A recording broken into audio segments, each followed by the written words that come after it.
Hello बच्चों, कैसे हैं आप सब। तो शुरुआत करी जाए आज के सेशन की। चैप्टर है आपका आनुवंशिकी की इकाई और वंशागति और विविधता के सिद्धांत। तो चैप्टर पढ़ेंगे, शुरुआत करेंगे क्या कहते हैं अनुवांशिकी, किसे कहते हैं अनुवांशिकी, उसकी परिभाषा के बारे में जानेंगे और जानेंगे उनके लक्षणों के बारे में। तो शुरुआत करते हैं पहली स्लाइड से। सबसे पहले दिया हुआ है अनुवांशिकी किसे कहते हैं। तो जैसे कि हम लोग सब लोग देखते हैं अनुवांशिकी क्या होती है आखिर। जैसे कि हम लोग जानते हैं माता पिता से या हमारे जो और भी पूर्वज हैं उनके संतानों के माध्यम से होने वाली जो भी चीज़ें हैं जो एक से दूसरे में आती हैं, यानी एक पीढ़ी से दूसरी पीढ़ी में आती हैं, उसको हम लोग क्या कहते हैं, हेरिडिटी या अनुवांशिकता कहते हैं। और अनुवांशिकता के जनक जो हैं वो कहा जाता है किसको भाई, वो कहा जाता है मेंडल को। किसको कहा जाता है भाई, मेंडल को। क्लियर है, समझ में आ रही बात। चलो ठीक है, बहुत अच्छी। आगे बढ़ते हैं और देखिए जैसा फिगर दिखाया जा रहा है क्या है भाई, एक पुरुष जो अपने क्या स्पर्म और दूसरा महिला जो कि अपने क्या ओवम लेकर के, जब इन दोनों के मध्य में क्या हो रहा है भाई, क्रॉस हो रहा है। और क्रॉस के पश्चात में जो बेबी जो बन रहे हैं उनमें क्या आ रहा है, एक्स वाला क्रोमोसोम्स और वाई वाले क्रोमोसोम्स जो है वो किस में आ रहे हैं भाई, उन बच्चों के अंदर आ रहे हैं। किससे, माता पिता से। तो यही जो माता पिता से आने वाली चीज़ें हैं इसी को हम लोग क्या कहते हैं भाई, अनुवांशिकता कहते हैं। ठीक है, समझ में आई बात। चलो अच्छी बात, आगे देखते हैं। आगे देखिए दिया हुआ है कि विविधता और वंशागति जो है इसके सिद्धांत के बारे में क्या लिखा हुआ है। वंशागति अनुवांशिकी का आधार है। वंशागति वह प्रक्रम है जिससे लक्षण जो हैं जनक से संतति में जाते हैं और विविधता जो है वो जनक और संतति के लक्षणों में असमानता की व्यवस्था को बताती है। ठीक है, इसी को हम लोग कहते हैं क्या, वंशागति और विविधता कहते हैं। अच्छा, जैसे अब समझने वाली बात है कि अगर ये चीज़ नहीं समझ में आ रही, नीचे की लाइन नहीं समझ में आ रही है, तो इस चीज़ को थोड़ा समझने की कोशिश करिए। इनहेरिटेंस, जिसको अंग्रेज़ी में इनहेरिटेंस बोलते हैं, यानी हिंदी में क्या बोलते हैं, वंशागति। वंशागति का मतलब क्या, एक वंश से आने वाली चीज़ें जो कि दूसरे वंश में आ रही हैं उसको हम लोग क्या कह रहे हैं भाई, वंशागति कह रहे हैं। और विविधता किसको कहते हैं भाई, विविधता का मतलब होता है वेरिएशन। क्या होता है भाई, वेरिएशन। तो वेरिएशन जो है वो नॉर्मली ऐसे तो आते नहीं भाई, है ना। वेरिएशन ऐसे आते हैं क्या, वेरिएशन नॉर्मली ऐसे तो आते नहीं है। वेरिएशन जो है वो क्या है, वेरिएशन को ही हम लोग बोलते हैं क्या, परिवर्तन। क्या बोलते हैं भाई, परिवर्तन बोलते हैं। तो परिवर्तन जो है वो किसके माध्यम से आ रहा है भाई, एक पीढ़ी से दूसरी पीढ़ी में कुछ परिवर्तन भी आते हैं और कुछ सारी चीज़ें जो होती हैं वो एक पीढ़ी से दूसरी पीढ़ी में कंटिन्यूसली आती रहती हैं। उसी को क्या कहा जाता है भाई, वंशागति और विविधता कहा जाता है। जैसे मान लेते हैं कि कोई जो पिता है या कोई जो माता है उनकी जो औलादे हैं या उनके जो बच्चे हैं, जैसे कि माता पिता के बाल घुंघराले थे, बाल करली थे, ठीक है, या उनकी आंखों का रंग भूरा था, या उनके अंदर मान लेते हैं 6 उंगलियां थीं, या उनके अंदर मान लेते हैं कुछ और भी चीज़ें या किसी तरह की कोई बीमारी थी। ठीक है, तो वो क्या होगी, वो एक पीढ़ी से दूसरी पीढ़ी में वापस से फिर से ट्रांसफ़र होगी ना। तो इसी ट्रांसफॉर्मेशन वाली चीज़ों को हम लोग क्या कहते हैं भाई, वंशागति और विविधता कहते हैं। ठीक है, अभी समझ में आ रहा है, चलो बेहतर है। ठीक है, आगे देखेंगे। आगे क्या दिया हुआ है, आगे दिया हुआ है अनुवांशिकी से संबंधित जो है वो कुछ टर्मिनोलॉजी है, यानी उससे रिलेटेड जो है वो क्या, कुछ शब्दों के बारे में बताया गया है। सबसे पहले दिया हुआ है शब्द जिसका नाम है क्या भाई, जीन। तो जीन क्या होता है, जैसे कि लिखा हुआ है, जीवों के किसी भी लक्षण को निर्धारित करने वाले कारक को क्या कहते हैं भाई, जीन कहते हैं। जीवों के जो भी लक्षण निर्धारित होते हैं वो किसके कारण होते हैं भाई, जीन के कारण होते हैं। अच्छा, इसका शब्द जीन जो है वो जीन शब्द किसने दिया था, जैसे कि आप सभी लोग को मैं बता चुका हूँ पहले भी ऑफलाइन क्लासेस में, जीन शब्द जो है वो दिया गया था किसके द्वारा, जोहानसन के द्वारा। किसके द्वारा दिया गया था बेटा, जोहानसन के द्वारा। ठीक है ना। और इसको कारक शब्द जो है वो पहले किसने दिया था भाई, तो कारक शब्द जो है वो सबसे पहले दिया गया था किसके द्वारा, ये दिया गया था मेंडल के द्वारा। किसके द्वारा दिया गया था भाई, मेंडल के द्वारा दिया गया था। क्लियर है। फिर इसके बाद में आगे पढ़ते हैं और आगे दिया हुआ है क्या भाई, जीनोम। तो जीनोम क्या होता है, लिखा हुआ है किसी भी जीव के डीएनए में विद्यमान समस्त जीनों का अनुक्रम जो होता है वो क्या कहलाता है, जीनोम कहलाता है। यानी जो डीएनए है उसमें हर एक चीज़ जो मिल रही है उसका जो अनुक्रम है, यानी उसका स्टेप बाय स्टेप जो क्रिया है वो क्या कहलाती है भाई, वो कहलाती है जीनोम कहलाती है। ठीक है, आगे बढ़ते हैं और देखिए देखते हैं इस फिगर को, थोड़ा सा तो समझ में आने या क्या है भाई, ये सेक्शन ये क्या है भाई, ये तो है पूरा अपना डीएनए।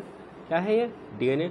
और डीएनए का ये सेक्शन यानी ये इतना सा भाग जो आपको दिखाई पड़ रहा है, इसको अपन लोग क्या बोलते हैं भाई, इसको बोलेंगे क्या, जीन। क्या बोलेंगे इसको, जीन। यानी डीएनए का एक छोटा सा खंड जिसको अपन लोग क्या कहते हैं, जीन कहते हैं। और डीएनए जो है वो किसके अंदर पाया जाता है, ये पाया जाता है क्रोमोसोम्स के अंदर। किसके अंदर पाया जाता है भाई, क्रोमोसोम्स के अंदर पाया जाता है। और जहाँ पर बहुत सारे क्रोमोसोम्स एक ही साथ एकत्रित होते हैं तो उस वाली श्रृंखला को हम लोग क्या कहते हैं भाई, उसको कहते हैं हम लोग जीनोम। ठीक है ना, क्या कहते हैं उसको, जीनोम कहते हैं। क्लियर है, समझ में आ रही बात। चलिए ठीक है, आगे देखिए दिया हुआ है क्या, संकरण। तो संकरण क्या होता है, अंग्रेजी में पढ़ेंगे, जिसको हम लोग क्या बोलते हैं, क्रॉस बोलते हैं। क्या लिखा हुआ है, जब भिन्न भिन्न लक्षणों वाले एक ही जाति के जीवों के बीच में क्या कराया जाता है, निषेचन की प्रक्रिया कराई जाती है, तो उनसे उत्पन्न होने वाली जो संतानें हैं उनमें कुछ नए लक्षण का विकास होता है, और इस प्रक्रिया को हम लोग क्या कहते हैं, संकरण कहते हैं। जैसे कि हम सभी को मालूम है कि मान लेते हैं, जैसे कि आप सभी को मालूम है क्या है भाई, कि जिस तरह से घोड़ा होता है ना, एक तरफ ले लेते हैं हम हॉर्स और दूसरी तरफ ले लिया हमने क्या, गधा, जिसको क्या बोलते हैं भाई, डंकी बोलते हैं।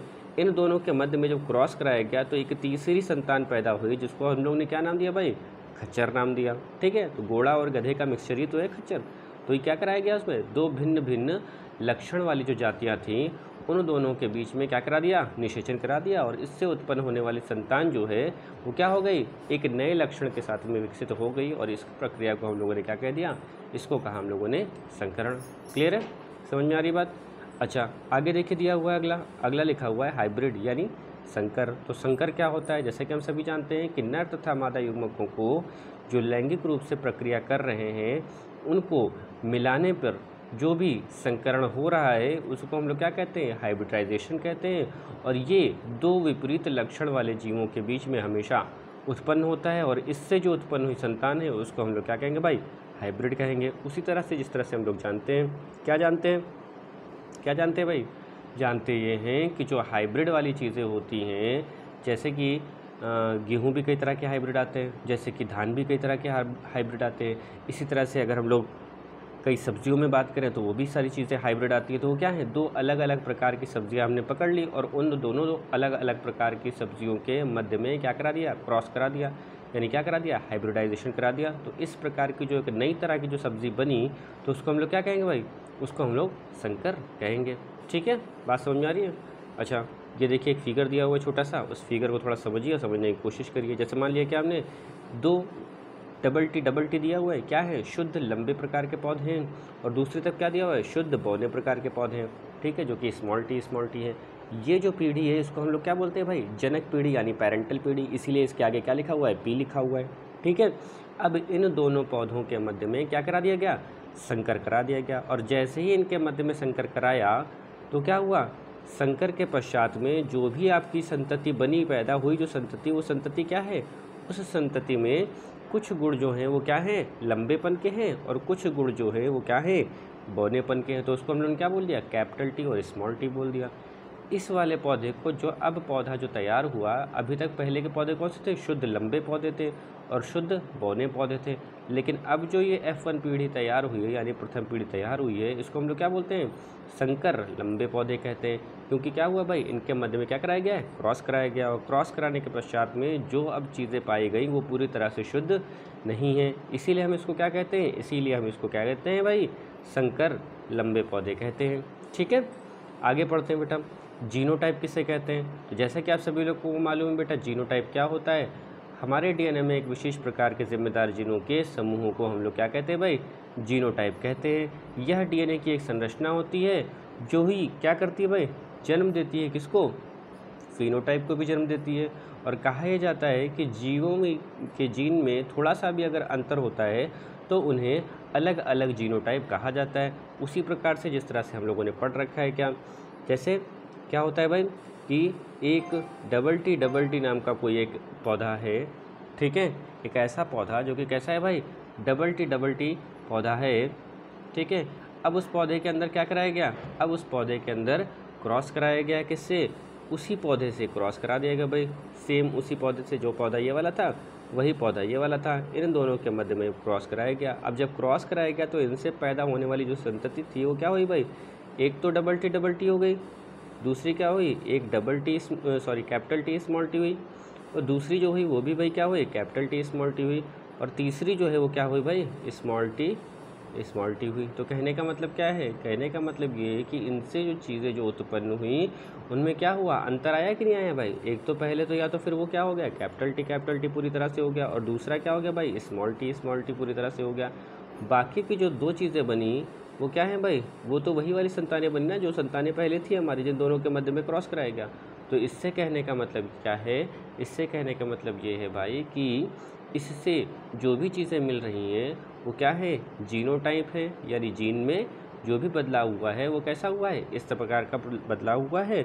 और इसका अगर रेशियो की बात करी जाए तो इसका रेशियो क्या हो जाएगा भाई, 1:2:1 का रेशियो आ जाएगा। क्या आ जाएगा भाई, 1:2:1 का रेशियो आ जाएगा। क्लियर है, चलो बेहतर है, आगे बढ़ते हैं। अच्छा हाँ, ये चीज़ और थोड़ा सा देख लीजिएगा, क्या लिखा हुआ है, जीनोटाइप और फिनोटाइप के बीच में अंतर क्या होता है।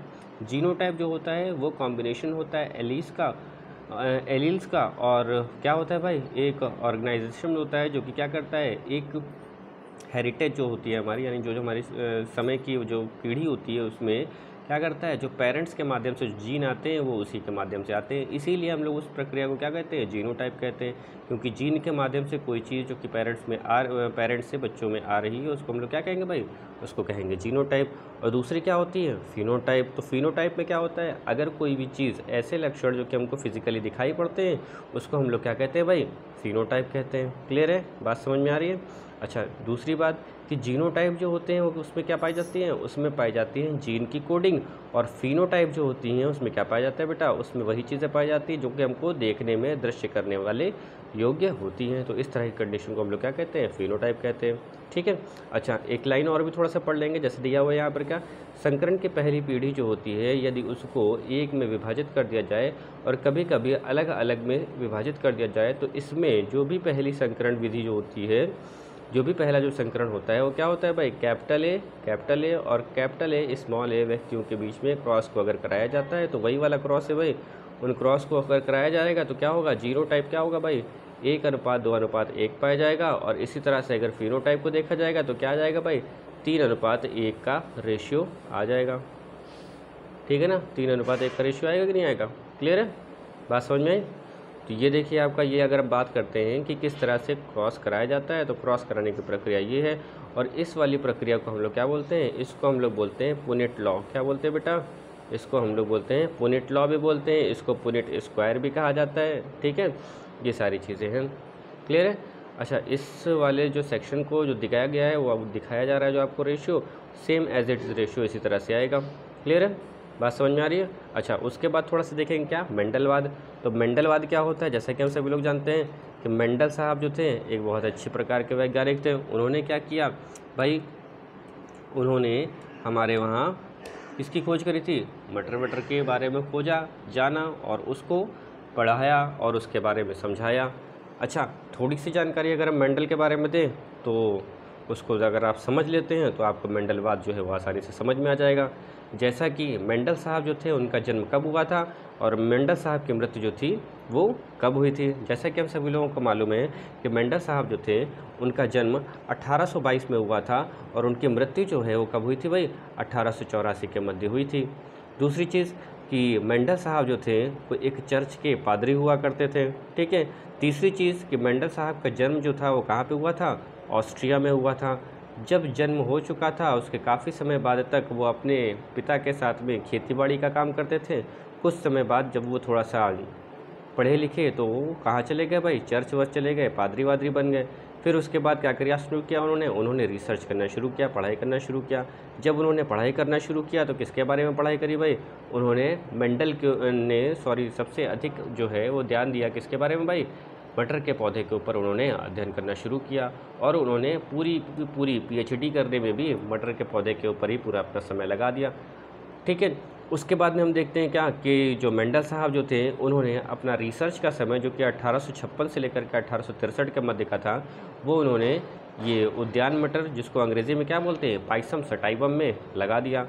अब जब उन्होंने इसके बारे में निष्कर्ष देना शुरू किया तो उन्होंने एक पत्रिका जो थी उसमें उसका निष्कर्ष निकाला और पत्रिका में सन 1865 के समय या 1866 के समय पे इन्होंने एक निष्कर्ष निकाला और पत्रिका में उन्होंने बताया क्या, जो पत्रिका का नाम था, पहले वो चीज़ समझिए, पत्रिका जो थी उसका नाम क्या था, नेचर फॉर शेंडर वेरिन नाम की पत्रिका थी, उसमें इन्होंने अपने निष्कर्ष को निकाला। ठीक है, और उन्होंने बताया क्या कि क्या क्या चीज़ें जो होती है वो कंडीशंस जो होती है वो किस किस तरह की आती हैं। उसी बीच में क्या हुआ कि जब इन्होंने निष्कर्ष वगैरह दे दिया तो उसके बाद में क्या हुआ भाई कि जो मेंडल साहब थे कुछ समय बाद में उनका देहांत हो गया। अच्छा, जब देहांत हुआ उनका तो एक क्वेश्चन एक और बन जाता है कि जिस कारणवश उनका देहांत हुआ था तो वो कारण क्या था। तो भाई वो कारण था क्या, ब्राइट डिसीज़ नाम की एक बीमारी हो गई थी उनको।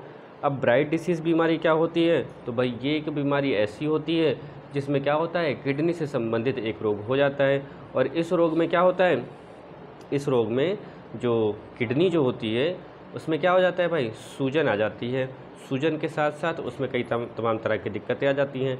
ये प्रॉब्लम जो होती है इसको हम लोग क्या कहते हैं भाई, ब्राइट डिसीज़ कहते हैं। ठीक है ना।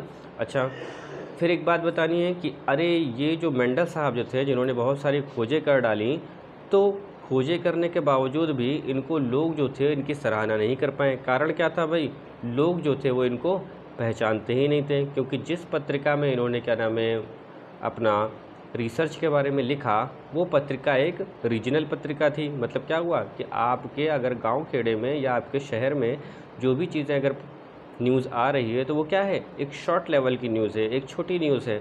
तो जो क्या हुई भाई, ज़्यादा दूर तक नहीं फैल पाई। और दूसरी चीज़, उस समय व्हाट्सएप तो था नहीं, ना ही था फेसबुक, ना ही था इंस्टाग्राम। अगर ये सारी चीज़ें होती तो मेंडल साहब भी भैया सेल्फी ले ले करके सारी चीज़ें अपनी पोस्ट कर देते हैं। लेकिन क्या हुआ भाई, अब उनके पास ये सारी सुविधाएं तो थी नहीं हमारी वाली, जो हम लोग अभी ऑनलाइन इस समय पढ़ रहे हैं कि भैया आप घर में, हम भी घर में, और सारी चीज़ें आप लोग समझ रहे हैं, एक दूसरे को देख भी रहे हैं। ठीक है, तो क्या हुआ कि अब मेंडल साहब के पास में क्या था भाई, दूर संचार के माध्यम जो थे वो इतने अच्छे नहीं थे, जिसके कारण हम लोग जो हैं वो एक दूसरे से जो अभी बात कर पा रहे हैं वो सारी कंडीशन उनके पास में नहीं थी। इसी के कारण जो है वो उन्होंने जो भी काम किया वो क्या हो गया भाई, पूरी तरह से सफल नहीं हो पाया। और दूसरी चीज़ क्या कि उसी समय जो थे वो एक वैज्ञानिक और बड़े चर्चा में थे, और उन वैज्ञानिक का नाम क्या था भाई, तो उन वैज्ञानिक का नाम था क्या, डार्विन। जैसा कि आप सभी लोगों ने जाना है कि डार्विन जो है वो एक ऐसे वैज्ञानिक थे जिन्होंने उत्परिवर्तन के बारे में बताया था। अब बात करते हैं कि उत्परिवर्तन क्या होता है। एक काम करते हैं, उत्परिवर्तन आप पढ़ लीजिएगा, हम थोड़ा सा आगे बढ़ते हैं। ठीक है, फिर हमने क्या बताया कि और असफलता के कारण क्या थे उनकी दूसरी असफलता के कारण ये थे कि जब उन्होंने रिजल्ट दिया मटर के मटर के पौधे के ऊपर, तो उन्होंने बताया क्या, उन्होंने जो भी क्या नाम है सेक्शन निकाला वो थोड़ा गणित से रिलेटेड था, क्योंकि मेंडल साहब जो थे वो गणितज्ञ भी थे। तो उन्होंने क्या किया, अपने उस परीक्षण में, उस रिज़ल्ट में किसका प्रयोग किया, मैथ्स का प्रयोग किया, जो कि उस समय के जो वैज्ञानिक थे उनको पसंद नहीं आया, जिसके कारण जो है वो इस तरह की कंडीशंस सामने आ गई। और उनको चौथा कारण क्या बना भाई, चौथा कारण ये था कि उन्होंने जो कारक जो थे ना उसको अच्छे से डिटेल में नहीं समझाया, जिसके कारण उनकी समस्या भाई ये हो गई कि वो जो थे वो आगे चीज़ों को फॉरवर्ड और अच्छे से नहीं कर पाए। अच्छा, ये सारी चीज़ों जो थी वो क्या थी, मेंडल की असफलता के कारण थे। इसी के बाद में जब हम लोग थोड़ा सा आगे बढ़ते हैं कि मेंडल जो थे वो सफल जो थे उनके कारण क्या क्या थे, सफलता के कारण उनके क्या क्या थे। तो मेंडल साहब की सफलता के कारण क्या थे, क्योंकि उन्होंने जो भी प्रयोग किया उसमें उन्होंने शुद्ध लक्षण और विपरीत लक्षण, दोनों लक्षणों के बारे में अच्छे से पढ़ा और अच्छे से समझा। ठीक है, फिर उसके बाद उनका एक सफलता का कारण दूसरा क्या था कि अपने प्रयोगों में उन्होंने केवल एक या दो लक्षणों की वंशागति के बारे में ही देखा और उसको समझा और उसको लिखा। अच्छा, अगर मेंडल साहब जो है वो दो से अधिक लक्षणों के बारे में या वंशागति के बारे में लिखते तो दिक्कतें और बढ़ जाती। कारण क्या था भाई, दिक्कतें और बढ़ने का कारण क्या था, आप समझने वाली बात है कि हम लोग अभी क्या पढ़ाई कर रहे हैं भाई, हाई स्कूल या इंटर की अगर हम मान ली पढ़ाई करते हैं, तो हम अगर हाई स्कूल या इंटर की पढ़ाई कर रहे हैं तो किसी एक ही जगह पर फोकस कर सकते हैं। दो चार कोर्स इकट्ठा करना चाहेंगे तो क्या हो जाएगा भाई, हाई स्कूल का भी रिजल्ट ख़राब हो जाएगा, और दूसरी चीज़ अगर कोई दूसरी जगह पे अगर कोर्स कर रहे हैं कोई, उसका भी रिजल्ट ख़राब हो जाएगा। तो इसी तरह से इन्होंने क्या किया भाई, रिजल्ट ख़राब ना हो इस चक्कर में इन्होंने क्या किया, एक या दो लक्षण के ही ऊपर अपनी बात करी। ठीक है ना, बात समझ में आ रही है। तो ये सारे कारण थे जिसके कारण इन्होंने इनको सफलताएं मिली। अच्छा, सफलता मिलने का एक कारण और भी था भाई कि इन्होंने जो परीक्षण वगैरह किया ना, उस परीक्षण में उन्होंने जो मटर के बीज का पौधा का इस्तेमाल किया, उस मटर के बीज के पौधे को इस्तेमाल करने का भी कारण था। कारण ये था कि जो बीज जो होता है ना मटर का, वो सबसे बड़ा होता है बाकी सारे बीजों से। और दूसरी चीज़ कि जो भी बीज जो क्या नाम है हम लोगों ने इस्तेमाल किया, मेंडल साहब ने जो इस्तेमाल किया, सबसे अच्छी बात तो ये थी मटर के पौधे में कि हर 2 महीने में एक नई पीढ़ी तैयार हो जाया करती थी उस मटर के पौधे में, इसलिए उनको रिज़ल्ट जो था ना वो और अच्छे मिले। तीसरी चीज़ क्या बेहतर थी कि जो मटर का जो पौधा था ना उसमें स्वपरागण जो है बहुत आसानी से हो जाता था, इस कारण भी इनको सफलता जो है वो बहुत आसानी से और बहुत बेहतर तरीके से मिल गई। तो ये सारी चीज़ें जो थी वो क्या थी, मेंडल साहब के बारे में कुछ जानकारियाँ थी जो हमने आपको साझा करी। वीडियो कैसा लगा ये बता दीजिए, और अगर बात समझ में आ गई हो तो लाइक और शेयर भैया कर देना, बाकी तुम्हारी मर्ज़ी। ठीक है, अच्छा लगे तो शेयर कर देना। धन्यवाद।